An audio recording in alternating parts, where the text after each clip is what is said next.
Hello friends, स्वागत है आपका हमारे YouTube channel GK with me में। जैसा कि आपको पता है, हमने हरियाणा जीके की सीरीज शुरू की है।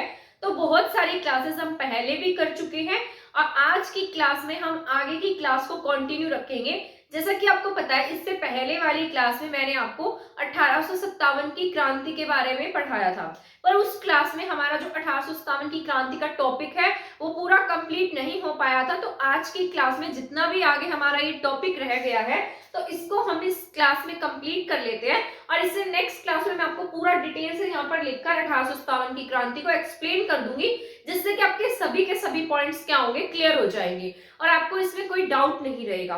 तो स्टार्ट करते हैं हमारी आज की क्लास। जैसा कि आपको पता है, हमने कल की क्लास में 1857 की क्रांति का कुछ जो मेन पॉइंट्स हैं वो पढ़ लिए थे। मैंने आपको इस तरीके से एनसीईआरटी की बुक में से भी पढ़ाया था। मैंने आपको बताया था कि किस तरीके से हमारे देश में भविष्यवाणियां और एक तरीके से अफवाहें फैलने लगी। भविष्यवाणी के साथ साथ और क्या फैलने लगी थी? अफवाहें। ठीक है, तो अफवाहें फैलने लगी, जिसमें एक आदमी को इस तरीके से दिखाया गया था कि पहले क्या था, जो लोगों की मानसिकता थी ना, वो ऊंची जाति नीची जाति, इस तरीके से हमारा देश जातियों में बटा हुआ था। पहले क्या कहा जाता था, पहले लोग ज्यादा इन जाति और व्यवस्था को बहुत अधिक मानते थे।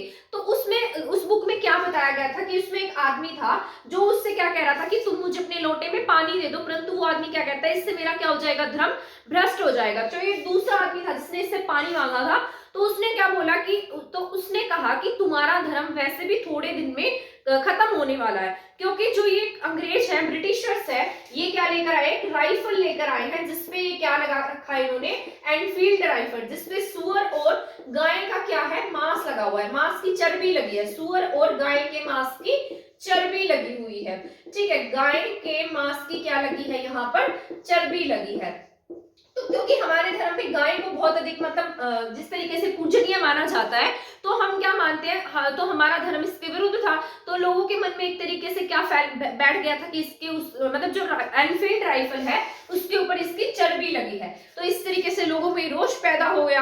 तो जो सैनिक थे वो विद्रोह करने पर उतारू हो गए, जिसमें से सबसे पहले मंगल पांडे ने क्या किया था, मंगल पांडे ने बैरकपुर छावनी से क्या कर दिया, विद्रोह कर दिया था। और मंगल पांडे को क्या दे दी गई, इसके तहत में फांसी दी गई। ऐसा कहा जाता है कि जो मंगल पांडे हैं, इन्होंने खुद को क्या कर दिया, शूट कर लिया था। लेकिन जब इन्होंने शूट किया तो इनकी एक तरीके से इनकी डेथ नहीं हुई थी शूट करने के बाद। तो जो ब्रिटिशर्स थे उन्होंने मंगल पांडे को पहले बचाने के बाद इसका पूरी तरीके से, जिस तरीके से इलाज कराने के बाद इसको क्या दी गई, फांसी दी गई। तो अब आप पूछेंगे, अब ये बेवकूफ थे क्या जो ब्रिटिशर्स, पहले इतना पैसा लगाकर इसको बचाया फिर फांसी दे दी। पर इसके पीछे भी उनका बहुत शातिर दिमाग तो वैसे ही थे, तो उनका पीछे क्या था, इसके पीछे उनका शातिर दिमाग था। क्योंकि वो क्या दिखाना चाहते थे, वो ये दिखाना चाहते थे कि अगर किसी और सैनिक ने ऐसा किया तो उसका भी ऐसा ही हश्र किया जाएगा, उसे भी इस तरीके से खुले में फांसी दी जाएगी।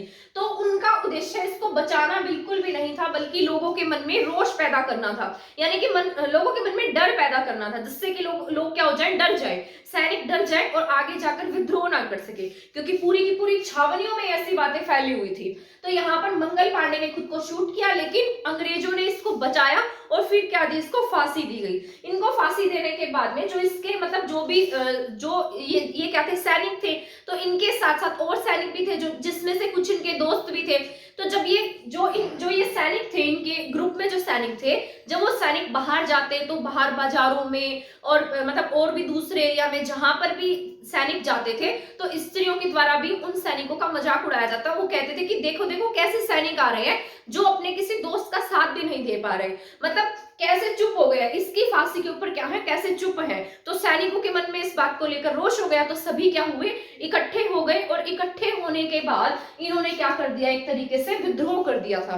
तो ये बात तो मैंने आपको बता दी थी, पर कुछ पॉइंट्स ये जो मंगल पांडे वाला ये थोड़े से रह गए थे, तो ये मैंने यहाँ पर एक्सप्लेन कर दिए। अब यहाँ पर मैंने आपको बताया था कि किस तरीके से एक गांव में चपाती बनती और अगले गांव में फिर 5 चपातियां बनाकर इस तरीके से बांटी जाती। फिर ये गांव क्या करता, फिर आगे इन चपातियों को बांटता। इस तरीके से चपाती बांटने का सिलसिला क्या होता गया, चलता गया, जिसके तहत ये जो ये क्रांति है, ये केवल एक जगह नहीं रहकर पूरे के पूरे भारत में फैल गई। पहले इसकी शुरुआत कहां से हुई थी, 10 मई से क्रांति की शुरुआत मेरठ से हुई। मेरठ के बाद में जो ये क्रांति है ये कहाँ पहुंची थी, पहले मेरठ, मेरठ में कब गई है, 10 मई को, ठीक है। 10 मई के बाद में मेरठ के बाद यहाँ पर जो क्रांति है वो कहाँ पर गई है, मेरठ के बाद में ये जो सैनिक थे वो कहाँ पर आ गए, दिल्ली में आ गए। दिल्ली को कब आए हैं ये, 11 मई को, और इन्होंने 11 मई को दिल्ली में आते ही बहादुर शाह सेकंड को, बहादुर शाह जफर जो है सेकंड है, जो लास्ट मुगल बादशाह भी हुआ था, बहादुर शाह जफर को क्या कर दिया, अपना नेता घोषित कर दिया। बहादुर शाह जफर, इन्होंने क्या कहा कि ये क्या है, हमारा नेता है, ठीक है। तो इस तरीके से जो मेरठ और दिल्ली है, यहां से मेरठ से होते हुए क्रांति कहां पहुंच गई है, दिल्ली में। अब दिल्ली से जो क्रांति थी वो कहां गई थी, गुरुग्राम में। मैंने आपको ये बता दिया था गुरुग्राम के बारे में कि गुरुग्राम में किस तरीके से यहाँ पर जो इनका हेड है वो आया और इस हेड को इन्होंने क्या कर दिया था, एकदम मतलब यहाँ से भगा दिया, ठीक है। और वो भागकर कहाँ चला गया था, मथुरा में चला गया था, ठीक है। इसके साथ साथ इन्होंने जो मेजर ईडन था, जो जयपुर से इस तरीके से कौन आया था, मेजर ईडन, मेजर ईडन ने किस किस को भेजा था, अपनी सेना को, और इसकी सेना में ज्यादातर कौन शामिल थे, राजपूत शामिल थे। तो इस तरीके से जो राजपूत थे, राजपूतों ने भी लड़ाई लड़ने से मना कर दिया, गुरुग्राम में ही इन्होंने लड़ाई लड़ने से मना कर दिया, इस वजह से मेजर ईडन को भी यहाँ से भागना पड़ा। इसके बाद अब यहाँ पर रोहतक में क्या होगा, एक तरीके का रोहतक में विद्रोह होगा, ठीक है। रोहतक क्या है, बीच का हिस्सा लग जाता है, और ये भी बहुत ज्यादा एक्टिव पार्ट था क्योंकि यहाँ से बहुत सारे स्वतंत्रता सेनानी भी हुए हैं। तो यहाँ पर जो रोहतक है, रोहतक में कौन एक्टिव है, यहाँ पर जो रोहतक एरिया है, रोहतक एरिया में कौन आएगा, इस तरीके से यहाँ पर हडसन आएगा, ठीक है।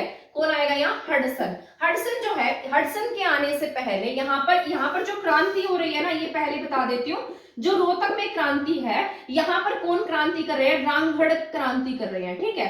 कौन कर रहे हैं, रांगड़ राजपूत, ठीक। तो ये जो रांगड़ राजपूत है, अब रांगड़ का मतलब क्या होता है, रण में डटे रहने वाले। रांगड़ का मतलब क्या है, जो रण में क्या रहे, रण में डटे रहे, तो इनका नाम क्या है, रांगड़ राजपूत है, ठीक है। तो रांगड़ राजपूत क्या है, जो रण में क्या करते हैं, डटे रहे। और पहले ऐसा माना जाता है कि औरंगजेब के समय में, क्योंकि आपको पता है औरंगजेब बहुत कट्टर आदमी था और वो धर्म को बहुत अधिक मानता था, तो उसने क्या किया, यहाँ के पर्टिकुलर एरिया के लोगों से इनका धर्म बदलवा लिया। और ये जो रांगड़ राजपूत थे ना, इन्होंने क्या किया है, अपना धर्म बदलकर क्या बन गए, ये यहाँ पर रांगड़ बन गए थे, ठीक है, या रांगड़ मुस्लिम बन गए। तो यहाँ पर जो वैसे तो मतलब धर्म ही बदला है, वैसे तो मन से हिंदू ही है, मन से क्या इनके मन में अपने देश के लिए प्रेम ही है। तो यहाँ पर जो रांगड़ राजपूत थे, यहाँ रोहतक में रांगड़ राजपूतों ने क्या कर दिया, विद्रोह कर दिया। और ये कैसे थे, बहुत अधिक मतलब एक तरीके से लड़ाई लड़ने वाले थे, यानी कि डट कर मुकाबला करने वाले थे, भागने वालों में से नहीं थे। तो यहाँ पर इन्होंने विद्रोह किया। तो इस तरीके से यहाँ पर पहले किसको भेजा जाएगा, जो BEIC है वो यहाँ पर रोहतक में किसे भेजेगी, 60वीं बटालियन को। मैंने आपको बताया था कि जो 60वीं और 5वीं बटालियन है वो क्या कर देंगी, बगावत कर देंगी, यानी कि BEIC के साथ में बगावत करेंगी और क्या कहेंगी कि हमें इनके साथ में नहीं लड़ना है। ये जो भी लड़ाई लड़ रहे हैं, या 1857 की क्रांति में जितने भी सैनिक हैं, जितने भी लोग हैं, वो सब क्या है, हमारे भाई बंधु ही हैं। तो यहाँ पर 60वीं बटालियन जो है ये क्या करेगी, यहाँ पर 60वीं बटालियन विद्रोह कर देगी, ठीक है, यानी कि बगावत कर देगी इनके साथ, BEIC के साथ में। तो अब यहाँ पर इस तरीके से इसको 60वीं बटालियन को, मतलब जो BEIC है, इसको यहाँ पर धोखा लगेगा। तो यहाँ पर ये जो क्रांति है इसको दबाने के लिए, इसको खत्म करने के लिए BEIC किसे भेजेगी, हडसन को। तो यहाँ रोहतक में कौन आ जाएगा, अब हडसन आएगा, ठीक है। तो 60वीं बटालियन कहाँ से आई थी, ये अंबाला से आई थी, ठीक है, अंबाला से। लेकिन इसने लड़ाई लड़ने से क्या कर दिया, मना कर दिया था। अब यहाँ रोहतक में कौन आएगा, हडसन आएगा। तो जो हडसन है, हडसन अपने साथ अपनी सेना लेकर आएगा, और ये वैसे भी बहुत चालाक बुद्धि का होगा। तो जब ये रोहतक में आएगा तो रोहतक में क्रांति को क्या कर देगा, इसके आने के बाद में रोहतक में जो क्रांति है वो क्या हो जाएगी, शांत हो जाएगी। और शांत होने के बाद जो रोहतक का एरिया है वो किसके अंडर आ जाएगा, जो रोहतक का एरिया है वो किसके अंडर आ जाएगा, BEIC के, यानी कि इस हडसन के, ठीक है। तो यहाँ पर जो एरिया है वो किसके अंडर आ गया, रोहतक में BEIC के अंडर आ जाता है। और मैंने आपको बताया था कि 3 ऐसी रियासतें थी जो किसके अंडर में काम कर रही थी, BEIC के अंडर काम कर रही थी, ठीक है। सॉरी। तो यहाँ पर 3 रियासतें जिसमें थी जींद, जींद के साथ साथ मैंने आपको क्या बताया था, कौन सी थी, पटियाला, और पटियाला के साथ एक रियासत और थी जिसका नाम क्या था, नाभा। ठीक है, तो ये जो 3 रियासतें थी ये किसके अंडर में थी, बीईआईसी के साथ काम कर रही थी। तो इन्होंने क्या किया, हडसन ने क्या किया, हडसन को लगा कि ये जो रोहतक की रियासत है वैसे भी बहुत ज्यादा एक्टिव हो रही है, इसको उठाकर कहाँ दे देता हूँ, जींद के राजा को दे देता हूँ, क्योंकि जींद किसके हक में है, बीईआईसी के। तो जब भी ये कुछ गड़बड़ करेंगे तो जींद का जो राजा है वो अपने आप संभाल लेगा। तो हडसन ने क्या किया, जो रोहतक की बेल्ट थी इसको उठाकर किस में मिला दिया, जींद की बेल्ट में मिला दिया है।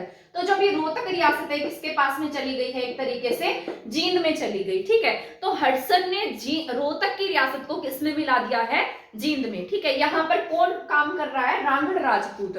ठीक है, और यहाँ पर एक बिसारत अली भी है जो यहाँ काम कर रहे थे। ठीक है, रोहतक में ही कौन थे, बिसारत अली। इसके बाद मैं आपको बताती हूँ, क्योंकि ये हमने पढ़ लिया रोहतक, गुरुग्राम, रेवाड़ी। रेवाड़ी में राव तुलाराम एक्टिव थे। तो अब राव तुलाराम जी के बारे में मैं आपको पढ़ा देती हूँ।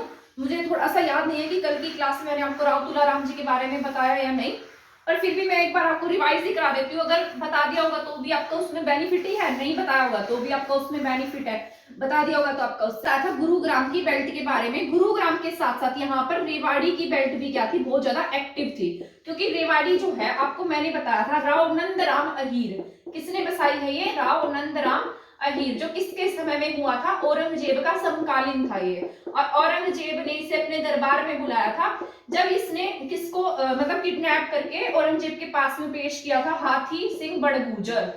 ये बातें आपको याद रख लेनी है कि किस तरीके से जो रेवाड़ी बेल्ट है, हाथी सिंह बड़गुजर। ठीक है, तो ये बातें आपको याद रखनी है। तो यहाँ रेवाड़ी की जो स्थापना है या नींव है वो राव नंदराम अहीर के द्वारा रखी गई। इसके बाद इसका बेटा हुआ जिसका नाम था बालकृष्ण। ठीक है, जिसको वो मोहम्मद शाह है उसने क्या की थी, उपाधि दी थी। तो ये बातें आपको याद रख लेनी है। तो अब यहाँ पर रेवाड़ी में कौन शासन कर रहा है, राव नंदराम, यहाँ पर शासन कर रहे हैं आपके राव तुलाराम जी। राव तुलाराम जी बहुत योग्य हैं और बहुत अधिक मतलब एक तरीके से मतलब ये अमीर भी थे, इनके पास सेना भी थी, सेनापति भी थे, मतलब जिस तरीके से ये बहुत अच्छे रिच फैमिली से बिलोंग करते थे।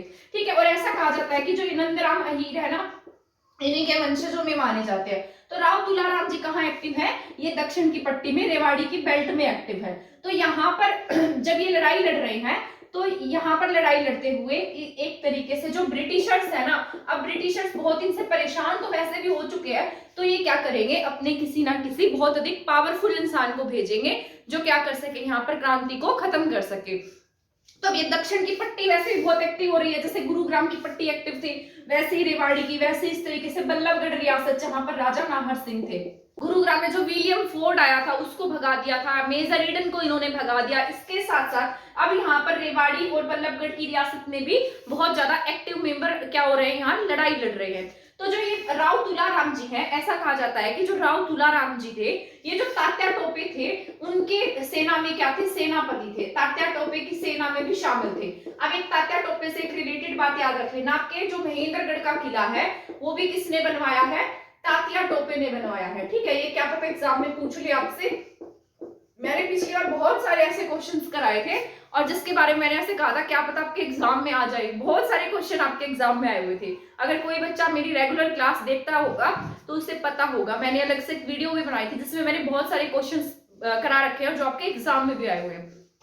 और एज इट इज एक तो सूरजकुंड मेले का ये एज इट इज क्वेश्चन आया हुआ था, अगर आपने वो क्लासेस देखी हैं तो। ठीक है, तो यहाँ पर जो तात्या टोपे हैं ये कहाँ पर एक्टिव है, महेंद्रगढ़, महेंद्रगढ़ का इन्होंने किला बनवाया था।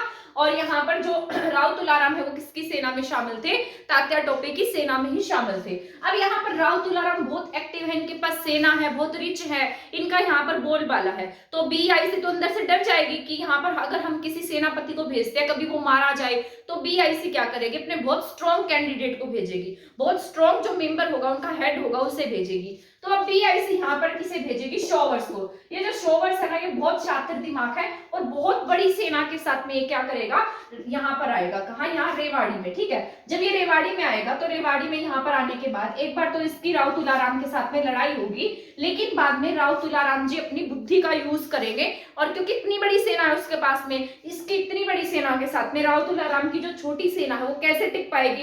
तो राव तुलाराम जी सोचेंगे कि इनके हाथों मरने से अच्छा है कि मैं यहाँ से चला जाऊं। तो राव तुलाराम जी यहाँ से इनसे जान बचाकर कहाँ चले जाएंगे, यहाँ से अफगानिस्तान चले जाएंगे। ठीक है, कहाँ गए, अफगानिस्तान, अफगानिस्तान में चले जाएंगे। अब जो राव तुलाराम जी हैं इनका हुआ है और इनकी डेथ होगी 1863 में। तो जो राव तुलाराम जी हैं ये कम से कम 38 या 39 ईयर तक ही जीवित रह पाएंगे। और यहाँ पर राव तुलाराम जी मतलब बहुत ज्यादा लाइफ इन्होंने नहीं जी है। जब ये अफगानिस्तान जाएंगे, अफगानिस्तान जाने के कुछ समय बाद ही इनकी यहाँ पर क्या हो जाएगी, अफगानिस्तान के काबुल में डेथ हो जाएगी। ठीक है, तो पता है कई कई बुक्स में तो ऐसा लिखा है कि जो राव तुलाराम जी हैं ऐसा पूछ लेगा आपसे एग्जाम में कि बताइए हरियाणा का कौन सा ऐसा स्वतंत्रता सेनानी है जिसकी काबुल में दरगाह है, या मतलब क्योंकि काबुल तो मुस्लिम एरिया है तो कई बुक्स उसको दरगाह लिखती हैं, तो आप क्या टिक कर देंगे यहाँ पर, काबुल टिक कर देंगे और राव तुलाराम जी का नाम टिक कर देंगे, क्योंकि कुछ बुक्स के सोर्सेस ऐसा ही बताते हैं। ठीक है, तो यहाँ पर ये काबुल में क्या हो जाएगी, इनकी डेथ हो जाएगी। इनकी डेथ कब होगी, 23 सितंबर 1863 में। तो इनकी जब डेथ होगी तो इसी के मतलब इनकी डेथ पर ही हम क्या मनाते हैं, हरियाणा का शहीदी दिवस। तो हरियाणा एकमात्र ऐसा स्टेट है जो अपना शहीदी दिवस कब मनाता है, 23 सितंबर को। ठीक है, तो हरियाणा का शहीदी दिवस कब मनाया जाता है, 23 सितंबर को मनाया जाता है। तो राव तुलाराम जी से रिलेटेड बातें मैंने आपको बता दी हैं जो आपको याद रख लेनी है। अब मैंने यहाँ पर इनके बारे में इसलिए बता दिया क्योंकि आपके एग्जाम से रिलेटेड है, तो यहाँ पर इनको लिंक करके पढ़ लेते हैं, और जब हम स्वतंत्रता सेनानियों के बारे में पढ़ेंगे तब इनके बारे में फिर से अच्छे से जान लेंगे। ऐसे पढ़ने से आपको क्या होता है, बातें रिकॉल हो जाती है। जब अब मैं उनके बारे में आपको कंप्लीट पढ़ाऊंगी तब आपको और डिटेल से जानने का मौका मिलेगा और आपका क्या होगा, इससे इंटरेस्ट भी इंक्रीज होगा। अब यहाँ पर जो बल्लभगढ़ रियासत है, यहाँ पर कौन थे, राजा नाहर सिंह एक्टिव थे। ठीक है, कौन थे यहाँ पर, राजा नाहर सिंह।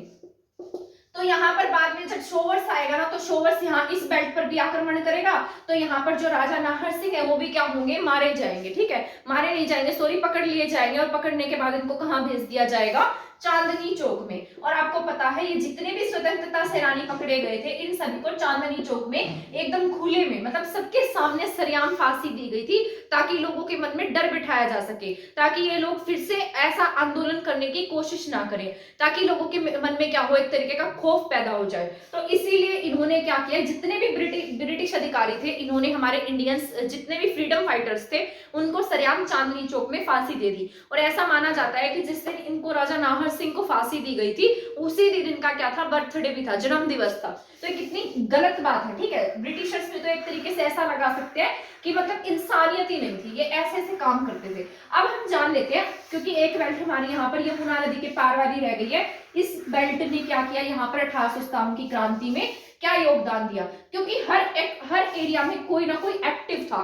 मतलब जिस तरीके से फरीदाबाद में देख लीजिए, रेवाड़ी में, झज्जर में, इन सभी एरिया में कोई ना कोई, हिसार में, पानीपत में, यहाँ पर कोई ना कोई एक्टिव था जो यहाँ का हेड था और काम कर रहा था। लेकिन ये जो यमुना की बेल्ट है, यमुना की बेल्ट में जिस तरीके से आपके यहाँ पर लाडवा है, ठीक है, लाडवा के साथ साथ कैथल है, कैथल के साथ में करनाल है, सोनीपत है, ठीक है, पानीपत है, पानीपत में तो हेड था एक, इसके बारे में बताऊंगी।